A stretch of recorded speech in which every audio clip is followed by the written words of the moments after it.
सभास नगर नारायणगडाला धडाकोडी करायची सवय होतीच. मी ह्या सर्व विद्यार्थी जे आहेत सर्वांसोबत एकदा भांडण केलेलं आहे. प्रत्येक जणांसोबत माझं भांडण आहे, कुणी सुटलेलं नाही. आणि मग मी नगर नारायणगडाचा किस्सा सांगतो. शिंदे सर आणि मगर सर, मी म्हणलं आपल्याला खिचडी खायचीच नाही, आपल्याला आता चपाती लागली. आणि ते 10-12 जणांचा ग्रुप केला बाजूला आणि 10-12 जण जेवायचं नाही बोला आपल्याला सगळ्या. मग सर म्हणजे कोण खात नाही यातला भोग सब 2-3 वडे म्हणजे शिस्त लावायला एकदम असे शिस्त लावले. आणि त्या शिस्तीमुळं कोणतंच काम कमी नाही केलं, कोणतंच काम. शेतीमध्ये चांगलं उत्पादन काढता येतं. 80-90 जर टनेज जर काढला आपण तर नोकरीपेक्षा शेती कधीही श्रेष्ठ. आज आम्ही शहरामध्ये गेला संभाजीनगर केमिकलचं दूध घ्यावं लागतं. म्हणजे 90,000 लिटर म्हणजे 60,000 लिटर दूध कुठून येते? हे सगळं भेसळीत होतं. रिॲलिटी शेतीमध्ये जे उत्पादन अद्रकसारखं पीक आहे, कांद्यासारखं पीक आहे, आपण सगळेजण आता शहरामध्ये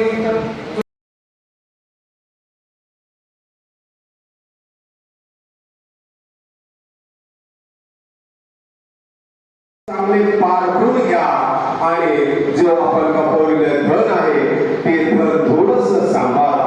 कष्ट करा खूप कमवा आणि कोल्या कुठेची भरती करा नाही, त्याला सांभाळा, जवळ करा. ज्यावेळेस तुमच्याजवळ पैसा येईल त्यावेळेस तुमचा लहानचा नातेवाईक सुद्धा तुम्हाला राम राम करेल, नमस्कार करेल. काय चाललंय वा, कुठे नोकरी वा, लय कमवलं तुम्ही, लय भारी झाला तुमचा पगार चांगला निघाला वा, तुमचं उगाचच कौतुक करायला लागेल आणि तुम्हाला चहा प्यायला चला गव्हर्नमेंट चला चहा प्यायला अशी भाई आणि गर्दी करतात की तुम्हाला घोडावडी असं आधार हे उचलतात. अशा ठिकाणी तुम्ही मात्र धोका खाऊ नका, कुणाचा फुकट चहा पिऊ नका, कुणाला फुकट चहा पाजू नका. काय गेलं नाही, फक्त ओळखा संकटात कोण आहे त्याला मदत करा.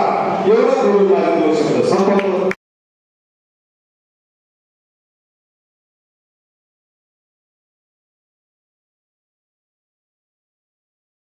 आमचे सर्व गुरुजन मंडळींना विनंती करतो की प्रथमतः आपण हिंदवी स्वराज्याचे संस्थापक छत्रपती